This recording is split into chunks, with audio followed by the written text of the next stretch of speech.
You got it. Hey, everybody. Thank you for tuning into another interview on the Art of Intervention project. And remember, the reason we do these is to kind of get the broad landscape of what are interventions, how is it really effective to help families, and why is it important to get trained and understand the processes here and not just jump into the world of interventions and say you're an interventionist. So we're here for you. And today I will say, I get to interview Dr. Stanger, and her list of credentials and background and expertise is just phenomenal. And so I'm so excited you decided to join me in this and help educate our audience and other professionals out there in the world of interventions. So I know you have an extensive background, but how do you present yourself? People say, who is Dr. Stanger? Oh my goodness. So hi, first of all, thank you so much for having me join you today. I think it's really a wonderfully ambitious project you have, and I'm honored to be a little small snippet of it. So I guess I always enter myself as Dr. Louise. And what does that mean? Well, it means first I'm a woman, I'm a mother, I have been a widow, I have been remarried, I am a grandmother, I have been an academic and an adventurer, and yes, I do have a lot of a long list of credentials, and if I put them all there, you would sort of be bored. But I'm very passionate about working with families, and by families I mean loved ones who are actually naval families, but also business associates, estate managers, business managers for celebrities, whose lives are really ravaged by substance use as well as other mental health, chronic pain, and process addictions. And I'm also an expert in sudden death, grief, and loss. And so that's really, I think of myself a little bit like an ER doctor, because I started out as a social worker in ER, where you have to be very quick on assessment, and you have to be very quick to help people, all the participants, move to change. Yeah, that's great. Thanks for sharing that too. And so why did you enter this world of helping people? Like what was kind of your impetus to say, I want to be involved in people's lives in this way? So it's no secret that I'm a social worker, and a long time ago, because I've been around a long time ago, in graduate schools of social work, MFT, psychology, whatever, the law came about to pass that you had to develop graduate programs in substance abuse, alcohol and other drugs is what they used to call them. And I had a lot of public health harm reduction grants in alcohol and other drugs, about $5 million worth of them. And I was a faculty member at San Diego State University, and I was given the opportunity to develop the first graduate substance abuse class that they ever had. Now, I got to put it in point of history. This was when, a long time ago, Betty Ford, which was Betty Ford at the time, was just starting. I was in San Diego, and in Minnesota, Hazleton was known as a kingpin. And in order to get to Betty Ford, which was in the desert, people passed on through San Diego. Okay. And so I would bring guest lecturers into my classroom. And into my classroom one day came a gentleman, as short as I am. He was as tall and stately, with the most amazing voice. And his name was Frank Picard. I do not know why. All the people who teach intervention in the country do not remember two people. One was Vern Johnson, who was sort of the granddaddy of intervention, which wrote the book I'll Quit Tomorrow. The other was his best friend. And his best friend was a pastor, and his name was Frank Picard, and he was at that time the director of Springbrook in Oregon. And he wrote a book called Family Intervention, which was published by Hazleton Press. Well, when Vern came into my classroom, I have no idea what my students did. All I know is he described my family.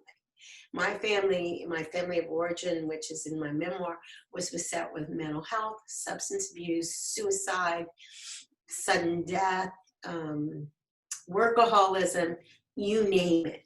And he had a more gentle approach than burn, although it was still the surprise method. And I just, my heart stopped. And I said, well, Mm. you know what? I am great with drama. And I love to help people. I had an ER background, which I told you, Yeah. hospital ER, and I've been um, a licensed clinician since 1973. And I said, you know what? I can do this. Mr. Mr. Johnson is the one who mentored me. Wow. Yeah. I have his book right here on in my bookshelf Oh right my next to God, me. I'm so excited. Yeah. Nobody besides me has that book. And so that is the original mentor I had, was another gentleman in San Diego. And in those days, you know, it was more or less, hi, guess who's coming to dinner? Hi, here I am. But that didn't suit well with me. Okay.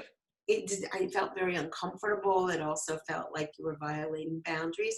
I also was very well skilled, because I am a clinician, in family systems approach, whether it was Virginia Satir, Mnuchin, and a host of other people. And so I thought, well, wait a minute, I don't really like the surprise. I'd like to let them know I'm inviting them to go. And in the beginning, it was very embryonic. And the other thing was, I thought, I'm not a cowgirl. I'm not going to go do this all by myself, Right. because two reasons. One, I felt like when you're doing groups, you usually run groups with two people. And two, you need someone to stay back and process with this whole other group that you've now had. They've just had an event, and you just don't leave them in the lurch, because they need to change too, because Hmm. the identified loved one, who is the client, they may go off to treatment, but someone has to take them.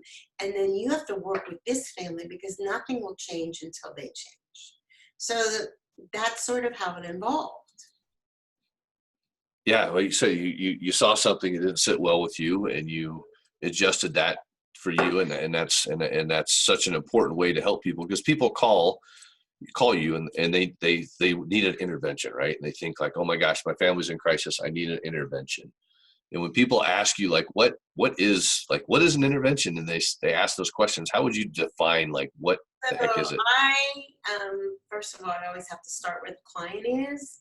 And when people call me, their hearts are usually broken. They're talking about someone that they cannot move, whether it's a son, whether it's a daughter, whether it's a husband, a wife, a brother, or a partner.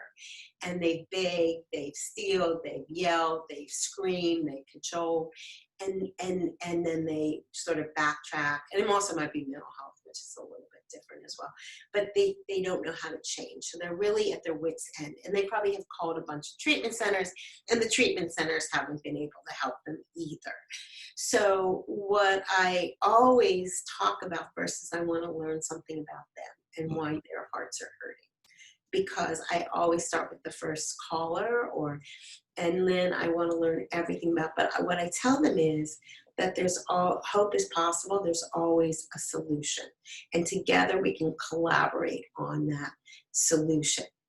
And sometimes people will call me and they'll say they're worried about. I just had this recently happen. That again, I'm really clear that the family has to change first in order for the loved one to change. But recently I'm helping a family invite someone to change, but I couldn't invite that person to change until the first caller went and got an assessment and went to treatment, because there's no way I could move the other person. Yeah. So I think I'm a pretty astute clinician, able to start where the client is. And if you engage, I start doing something. I start doing what's called family mapping, which I developed myself. It's not your ordinary genogram, but really to map out and learn everything there is about the family, with the focus on the identified loved one, but also learn their strengths, their weaknesses, and I interview people separately. So That's great. You're inviting them into the process, right? It's the attention's on you, called, yeah. right? Yeah, it's really starting where they are. They called and they're sleepless and they're miserable and they haven't done anything. But that's the person that really has to change in order to get. If someone is in the midst of a substance use crisis or a mental health crisis or gambling, which you mentioned earlier, that person's going to keep doing what they're doing unless all these people over here start to change. There's no reason not to. Yeah. Yeah, no, that's a great visual of how the intervention process starts. And part of this project, I call it the art of intervention, talking about like addiction, recovery, and transformation. So how would you define kind of what is addiction? Well, first of all, I probably, in terms of, it is an obsessive compulsive behavior. It is a brain disease. I like the ASAM September 2019 definition of substance use disorders, in which it says that, this is a chronic, it tells you it's a chronic, it's like heart disease and diabetes. It's chronic, progressive, and left untreated. It's fatal, but it also is a brain disease in the respect that our brain is not our friend. And it also is a disease of attachment, and it changes people physically, spiritually, emotionally, and socially. So how I like to explain that to people is I go, you know what? Our brain is not our friend. Descartes thought our brain was our friend, the philosopher, but it's really not. And what happens in addiction, and what people really are most upset about, are the things you do, not who you are, because you're always so much more than your substance use disorder, than your gambling, than your disordered eating. You are so much more than that. You're a beautiful person. But when you lie, cheat, steal, whatever, that's what people are angry about. And they get really confused that what happens is our brain becomes attached to these neurotags, and the neurotags are people, places, things, thoughts, feelings, and actions, and they're not healthy. And so I'm always seeking, and I ask people, so how long does it take to change a behavior? How long? I'm asking you. Yeah. How long? It varies on the person, I would say. No. Wrong. It doesn't. I love you, but you're wrong. It takes 90 days to evidence-based to change the behavior. Okay. So when I used to teach, I used to ask people to give something up for 90 days. And they go, really? And to journal about it, because it's not easy. Whether it's a chocolate chip cookie, it's alcohol, it's that clicker, or your telephone, which is constantly, by your side. Yeah. The digital addiction. So, and so when we think about it, we're going to be retraining our brains in the same format. Families, and however you define family, unconsciously now have identified the identified loved one as the problem. So everybody else can look good. And so we have to also retrain their brains that this person is more than that there's no stigma. And they have to retrain how they look at them, how they act at them, and what they do. Do you see family members kind of recoil a little bit like, me? I need to do some work? Well, I had the most delightful experience this past month. And a gentleman called me, and I have to change it for confidentiality because I'm bound by HIPAA laws. Not all interventionists are bound by HIPAA laws, which I regret. Yeah. I think that being a trained clinician, and I'm sure someone will disagree with me, is very helpful in this multi-complex, multi-family situation, because you're bringing people together for the common good, and the common good is helping the identified loved one, but also helping the family. And if you don't know what you're doing, and you don't know how to bring people together, and you're just coming there and thinking, well, I just got to go get Rob to treatment, you're missing half of it. And that sort of scares me.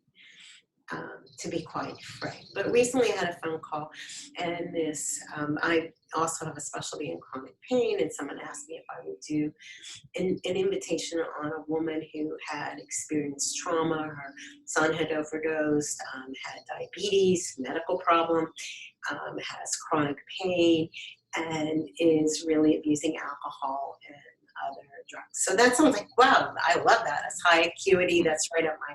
But when I started talking, I realized that I wouldn't be able to move her to change unless I could get her spouse to go for an assessment first. Why? Because he was a daily pot smoker. He did some other kinds of things. And there'd be no way. I mean, I would just take a look at him and say, oh, and I just said, so how's it working for you? And this is my idea. I thank so much for calling me, but I need you to go first. And the stars were aligned, or they call them God shots.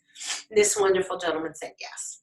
Wow. Okay. So he actually went somewhere for a very robust assessment for a very, very thing. And now we're in a position to do this other intervention. I can't guarantee that that will work, but I can guarantee that the whole family trajectory has changed. Yeah. And not, that's an unusual, that's a real gift. But I think you have to understand what you're doing and know who to start with and where to start, and yeah. Yeah, I'd say no. Like I said, it's kind of that God shot moment or that divinely inspired thing that just happened to kind of go a But I different think the other thing, perspective. you have to understand how it clinically worked. I remember a family I had, which I called the War of the Roses. And it was a young girl, maybe 27, 28, I don't remember. She had mental health, substance abuse, and she was living with someone who was 110. I don't know. He wasn't very healthy, let's just put it that way. Yeah. And she was one of many children. Her parents were divorced. In fact, they hadn't seen each other, and they hated one another when I interviewed them all, because the husband, in anger one day, when the wife wouldn't give her this little girl or another child to take with him, took his car and took out an entire prize-winning rose garden. So when I call it the War of the Roses, it truly was. And here I am, this is the first time in over 15 years they're together, and you have to prep people to be together in the same room to come together for the common good, which was, can we help this young girl who obviously has substance use issues, is living with a gentleman way older and not successful, and also has mental health issues. And the reason we were successful is they came together in the same room, and she said, I haven't seen, and also they weren't interested in their other children because they had his, they had hers, they had ours. And that was the power of that. But in order to get there, I had to get them together on the same page. Yeah. Yeah. That's great. That's great. Just perspectives. Cause I think as people listen to this, and I know people listening like, oh my gosh, I do need to take some action today. I want to take it like right now. I'm going to stop this interview and call, but how do people connect with you? Like, what's the best way? I'm very old fashioned. You pick up the phone, you call 619-507-1699. I am my own personal assistant. I choose who I work with. I love working with people. I do a lot of, in addition to interventions, I do a lot of, I call solution-focused family coaching or learning to thrive, because not everybody needs an intervention. Some people are quite capable of doing interventions on their own as long as they are coached appropriately. And I have done a lot of those. And again, you have to start with where the family is, where the client is, how they want to do it, and what they're able to do. In-person interventions, I always work with another talented person. They're always handpicked to match that particular family.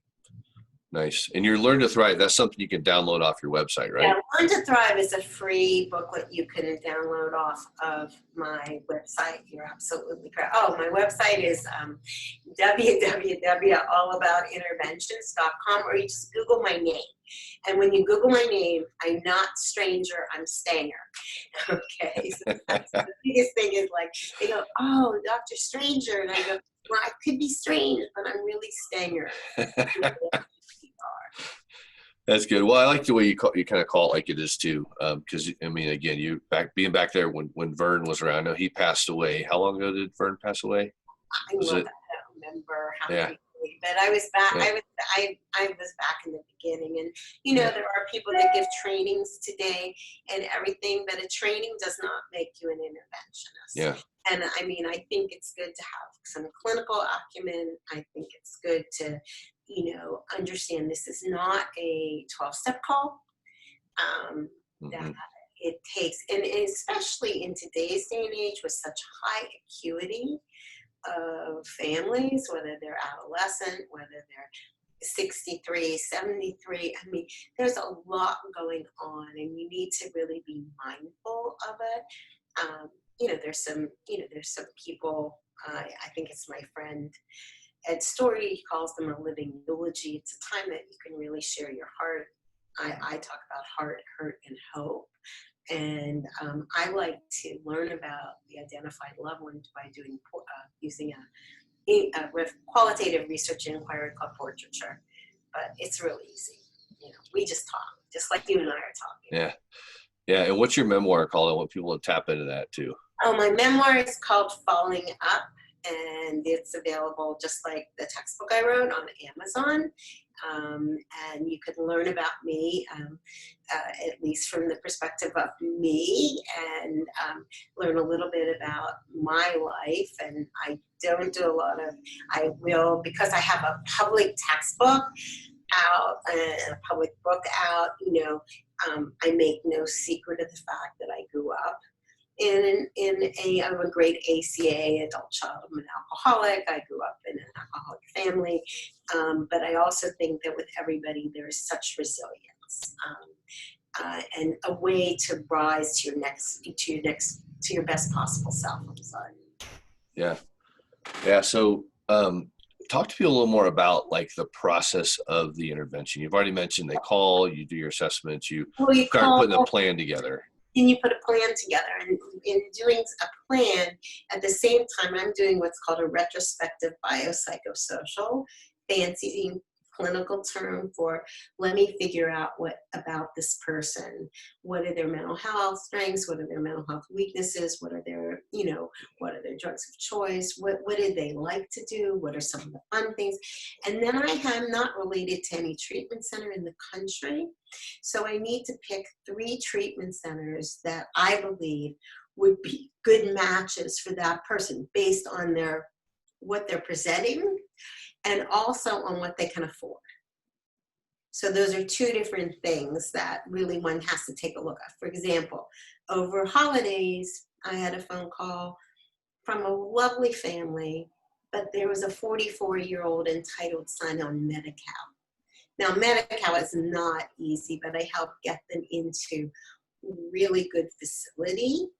And you can't change counties, you can't change anything, but help them because where they were, the county they were in, did not have any good services, and really work with them with where they are. Versus, usually my clients have a lot of resource, okay? And I can do treatment planning and placement. So you really have to understand the culture, and you have to understand also where will this family also get the best benefit from. Or do they require, I offer what's called solution-focused family recovery coaching. So I'll work with a family, and I work with sort of an at-your-service concierge for at least 3 months following whatever we do. And that means we might have a weekly phone call. But you can also pick up the phone and call me at any time, and I will get back to you. Nice. Well, readily available. I know, some interventionists out there are, they're in, they're out, they're done.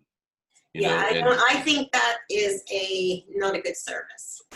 I mean, I think that's good if that's all they know how to do, but you're not a drop-off. It's not Uber picking someone up and dropping them off somewhere. And sometimes that's not, I think you have an obligation to understand where you're sending them, to give that center a really good biopsychosocial.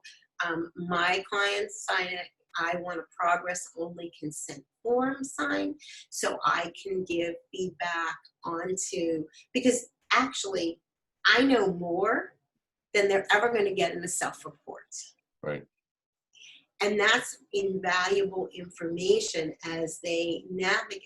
I'm thinking of a client this week. It was one that I helped, and they have a sort of grumpy family. They're still grumpy. They don't want to do any work. And this person really needed a 4th month of treatment. And so really, because I speak weekly with the clinical team, I'm able to write a letter with the clinical team and say, hey, look, I've been following and I really haven't done, but this is what the clinical team's recommending. And I got to tell you, I recommend this, and I think you need to like honor this. They've already given you X number of whatever they've given you. They were very generous, and you've already invested this much. So, this is my clinical recommendation. Yeah, and how do you personally say this is a good treatment center? Let's talk about like what is a good treatment center. So, okay, there's obviously, are they accredited? Are they CARF accredited? Are they JCO accredited? What are their basic? Who's in their staff? Do they have an addiction medicine doctor on staff? I mean, or is that an imaginary person? What is Sorry, I know what you're saying. I mean, sometimes they have imaginary people, and then when you see that, are they, do they have a robust team? Meaning, do they have psychologist, social worker, KDAC, or whatever it is, alcohol and other drug counselor? Do they have alumni coordinator? Do they have a family program? And who runs the family program? And how is that staffed? I mean, there's all these different components. How long have they been in business? Did they just set up a website yesterday and they're here today?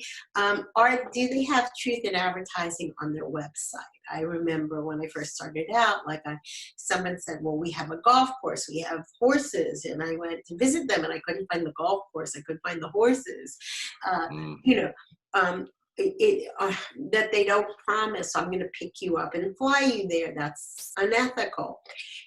What are they known for? Everybody has a wheelhouse. I'm sure you read Jim Collins' Good to Great. Yeah. I'm really good with high acuity families. Yeah. Okay. And I love them and I have fun. But I'm not for everyone in the world. And I need to know that. I need to be able to say to you, hey, this is who I think was good. I'm also good with legal, but I also work with good people that it could be an interventionist that has a law degree or someone else that they understand how legal could be used as a motive to get more treatment.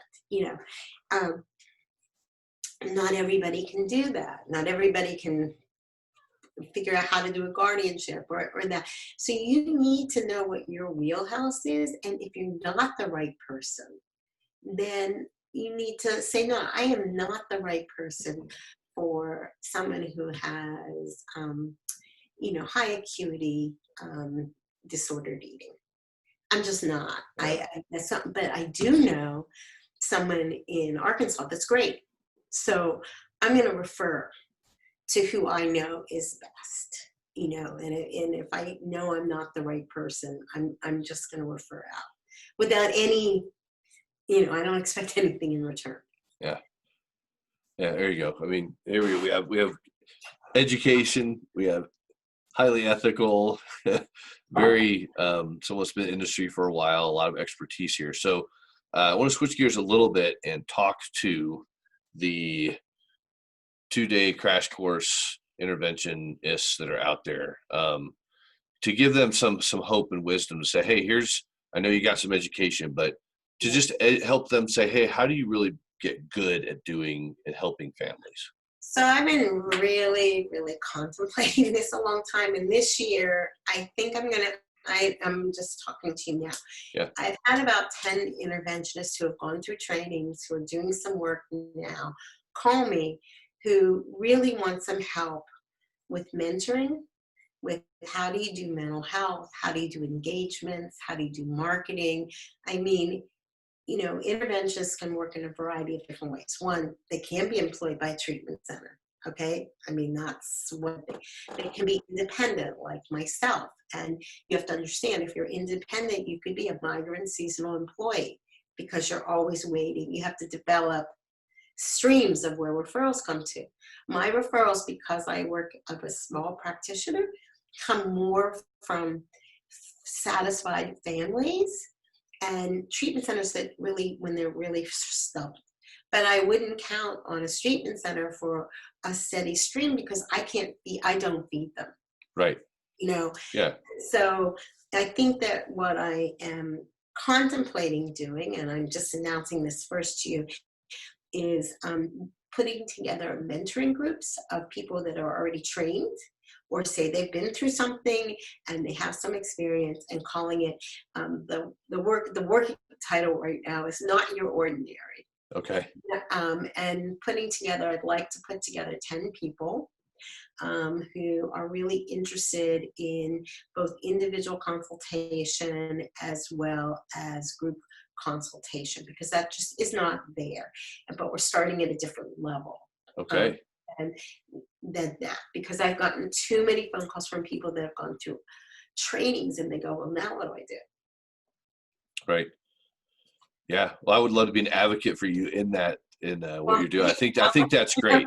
I think I'll let you know, but I have Yeah. the curriculum. I just have really been sitting with it because I've never, because I was an academic and there's so many other people training. I'm not interested in just training anyone. I Right. want someone who really wants to, hone their skills, or, Yeah. they have somebody in a substance abuse psychosis that is actually, schizophrenic.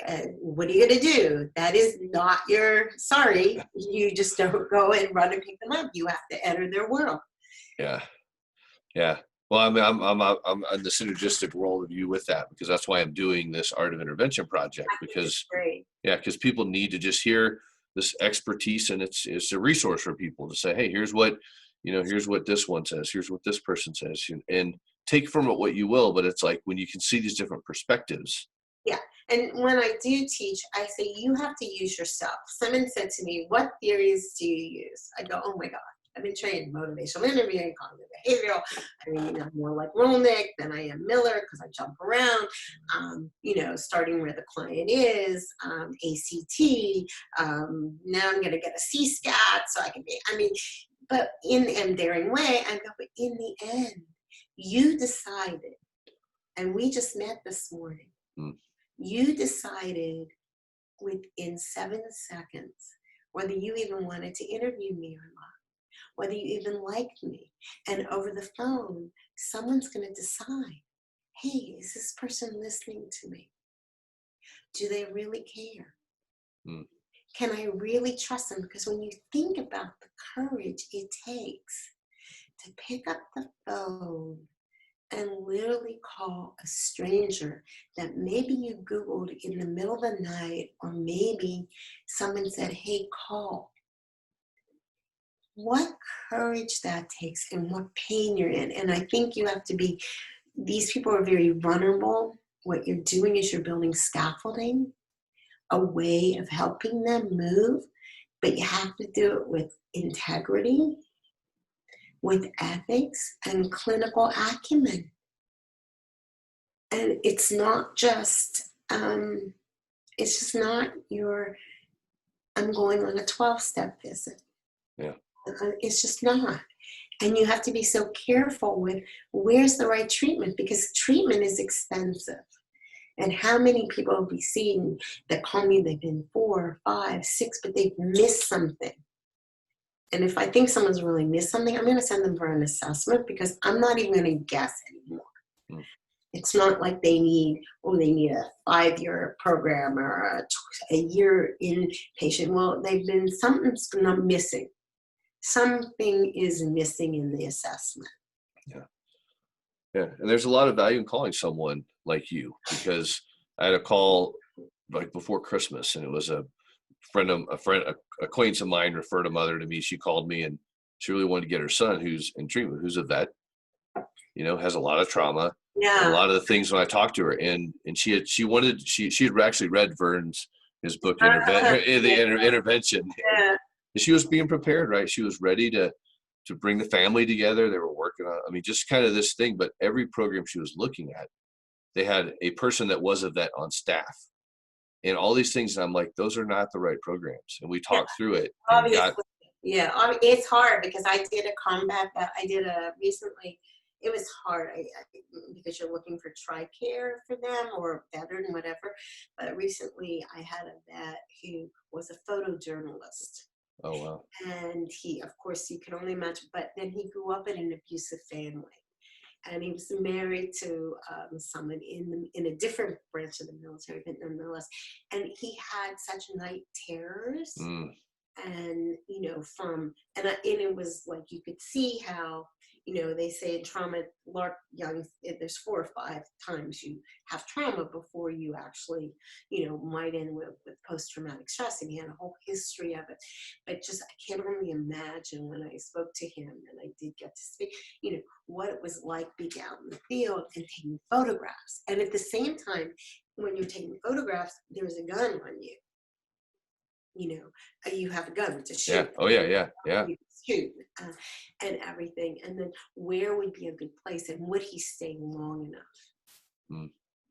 Because once you begin, and you don't start unraveling trauma when you move, and that's the other. I guess I have a complaint. Yeah. Treatment centers all say they're trauma informed, they're trauma based. Well, when someone comes in and they have substance abuse, you really do have to medically detox them first, and you have to learn about them before you're ever gonna. No one's gonna walk in and say, "Hi, here's my trauma. Yeah. Yeah. Come help me." That Yeah. doesn't work that way. Yeah. Yeah. The rare occurrences, it's like boom, but for the most part, and so families reach out, they want help, they go to a good treatment center, and the family's doing work while they're gone, loved ones doing work while they're in treatment, and then it's time to come home. Well, So, maybe it's not time to come home. or not. Yes, when the time is right, they come home or not come home. Or not come home. Yeah, Maybe yeah, it's better that they live separately, or that and they don't move. It depends. If you're under 18, maybe you have to move back home. yeah, But if you're over 18, unless you're the breadwinner or something, sometimes it's best to have small doses of going home. Because have you ever gone home, when you've been away for a long time, or you're a little kid, like everybody treats you just the way you were, and you go home. Or in every family, like let's say you had a child that went away to college, right? And that kid comes home from college and they're feeling really grown up and everything. And you're doing the same thing you did when they were younger. I mean, it's a natural phenomenon. So now you have someone that went away for treatment, and you're going to, all of a sudden, everybody sort of, I hate the word, relapses or reverts back to old rules. So you have to help people. And that's another time where there's really a lot of coaching that's involved. mm-hmm. Yeah, because relapse isn't always the substance, right? It's the behavior. And no, it could be the behavior, and relapse occurs long before substance enters into it. But like when you go back home and people are worried and they say, I have a whole great presentation on going home, but like if the loved one says they've got to do 90 meetings in 90 days, that's their responsibility. It's not your responsibility. Hey, did you go to a meeting? yeah, Hey, did you go to something? Like that. But your job is maybe to either go to counseling, go to Al-Anon, go to Nar-Anon, go somewhere else. Your job is to help detach and not be hypervigilant, because that's what you've been all along. And so it's teaching those family members what they need to do. yeah, and that's their recovery to manage. Yeah. And the word recovery is a term that can be aloof to some people. So how did you describe, like, this is what recovery looks like? Oh my God, would you come hear me speak? And I have a whole big thing on discovering joy and gratitude. Oh, cool. I'm actually going to be speaking in Clovis, California, for a collaborative. And, recovery is a lifelong process. It's learning how to be I. It's learning how to talk with I terms, with feelings. It's learning how to take care of oneself physically, emotionally, either consistent with your values or spiritually. And that means at least 9 times a week. It's learning how to take responsibility for who you are and what you're doing. It's learning how to, if you're involved with 12-step, it's really like learning how to make amends or take one's own inventory and being of service. So every morning, in a perfect world, my clients who get it, they're going to wake up every morning and they're going to do some mindful meditation. They're going to write 3 things they're grateful for. So today I'm grateful for getting to meet you, amongst other things. they're going to start each day asking for, help, or or even like asking for, even for people they don't like, to give them a blessing. And then they're going to they're going to suit up and show up. Because in the beginning, everybody has to suit up and show up using 12-step and do the best work possible. And not everything is easy. I mean, there's sometimes a lot of wreckage that occurs when you've been out, when you've gambled your life savings away, or you got kicked out of medical school, or you didn't finish college because you hid in your room. I mean, lots of things happen, or you were unfaithful to your husband, unfaithful to your wife. And so you've got to begin to prepare to live again, but also understand that you're a good person. And you're so much more than whatever label that has been attached to you. And if you have depression, or you have, a mental health disorder, that you too can learn how to take care of that. Yeah. That's your job, but there needs to be some other people there that can help support you. Yeah, well, the word shame came to mind when you were saying that so many addicts feel. I remember the first Christmas I had at my parents' house, I went through the 12 steps. Like, mine was suicide. I got into a 12-step program, and that was 18 years ago. But I remember sitting there with my parents, and I was receiving like these gifts, and I just started bawling in the middle of my living room. And my brother's like, "Okay, what's wrong with you?" And my parents like, "What's going on?" And I was like, I don't deserve this. I always tell people, I just spoke recently at a medical conference, and it was really interesting. And the topic was suicide amongst professionals. But I always talk about Dr. Vigasi. Dr. Vigasi is a Stanford doctor and a best-selling author. And he writes a book called The Tennis Partner. And I think it's page 124 or something. He writes about David. David is, oh my God, he is so easy on the eyes. You just want to meet him. He's Australian. He was almost in the Olympics for tennis. He is the chief resident, and he's older because he went to treatment once before. And God, he's got a great bedside manner. He's really smart with the research. He's really quite amazing sort of guy. And David is so much more than his addictions, because when he was a little boy, his father told him he wasn't good enough. And he has both a sex addiction, he has alcohol and other drug addiction. But if you just looked at David like that, you would never know how beautiful he is. David, unfortunately, when I was speaking, I was so touched, because after I got done talking about David, because his stigma, he's so much more than that. He's bright, he's intelligent, and so there's always goodness in everybody. And when I got done speaking, I'm in the middle of West Virginia at a medical conference. Dr. Vigasi is at Stanford doctor. So I do not see the connection there. Okay. When I got done speaking, I will never forget this happened to me, and it was a God shot this year. A doctor came up to me, and his name was Raj. And Raj said, I knew David. No way. And I went, oh my God, because David ultimately does not have a good outcome. And he said, Dr. Vigasi sent me to treatment, and I was right behind David. And this is the article I wrote with Dr. Vigasi. And I said, what a blessing to have you here. Wow. Yeah, you never know when God's going to bring those things full circle sometimes. And what a blessing that must have been. But for me, no matter who you are, no matter what you've done, I mean, there's always goodness in you. And you're so much more than your label. I mean, we don't go around saying, hi, I'm heart disease. I have 13 stents in my heart. Hi, I'm diabetic. And what is the most resistant disease to treat?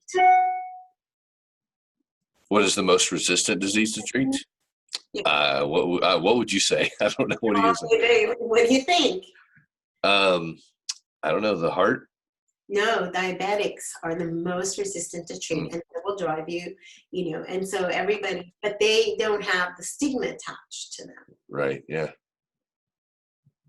And so people, I say people experience a substance use disorder. I will not call anyone an alcoholic or an addict.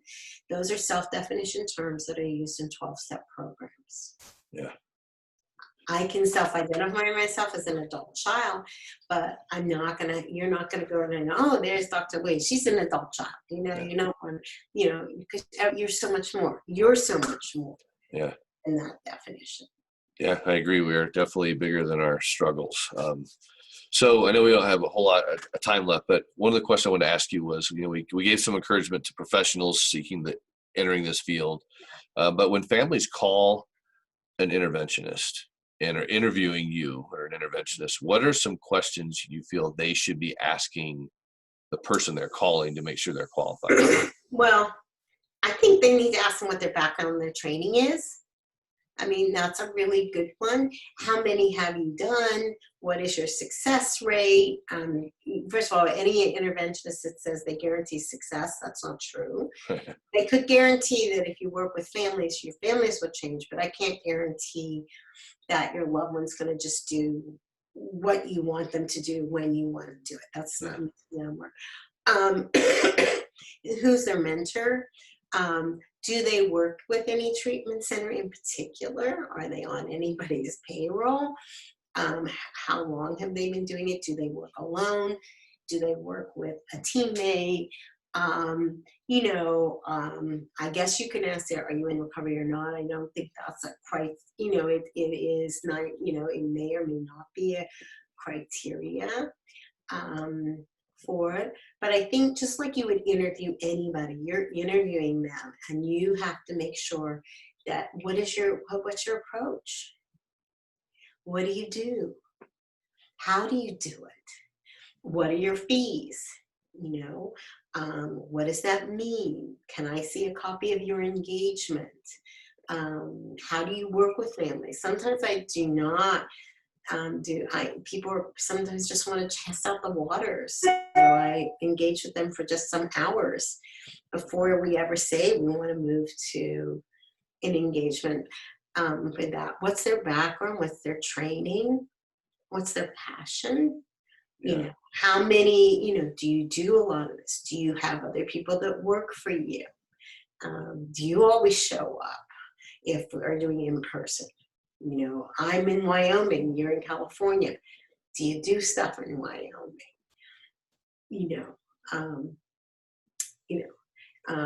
I want them to go to this place, and do you work with that place? And I go, well, I don't know if that's the best. And if someone says to me, I work with X, and I go, that's terrific, but I have to figure out if that's really the best place. Certainly if that's something you want to go, or I've never heard of it. Sometimes you've never heard of it. Yeah. So just like you would interview, a therapist, a doctor, do you have any references? No one's going to give you a bad testimonial, though. Right. I'm not going to give you somebody who thought I was terrible. Right. So I that one is a little dicey and everything, Okay, yeah, those are great questions too. And the third one you said, just maybe we can wrap up with this one. When you say what's your success rate, but what would you consider a successful intervention? How would you describe that to somebody? A successful intervention is where that within 90 days the change has taken place. That on the one hand, whoever the people are that are part of the team, they've been able to change how they see the world, how they put in boundaries, which is an overused word. I like the word compassionate directness. And that the loved one has had an opportunity to experience and choose, because they're going to choose ultimately health or not health.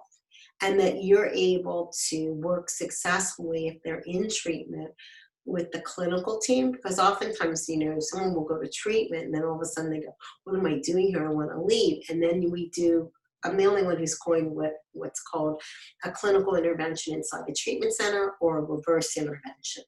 Clinical intervention inside the treatment center is I'm there and suddenly I want to go home, but we put the whole team back on the phone, including whoever the payers are with the treatment center, and say, hey, that's not going to work for us.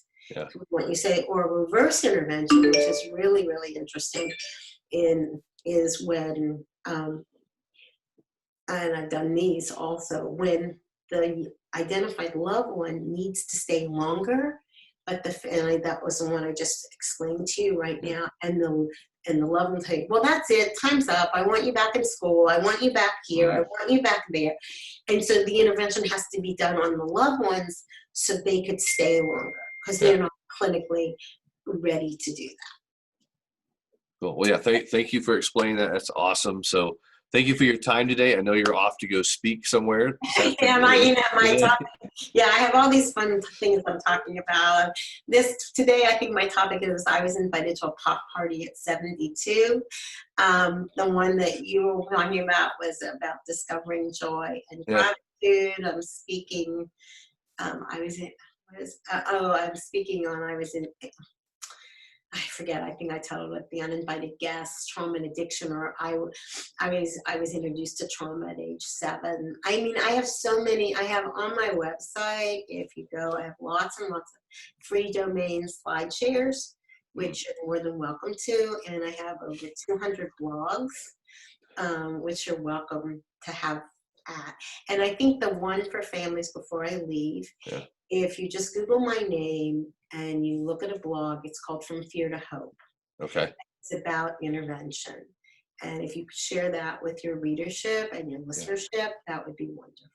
Well, we will definitely do that. So you're amazing. We'll have to get you out to Colorado one of these days. I'd love to come get me to Colorado. I'd be there. Right? I love it. I love it. And you are delightful. So when we're on,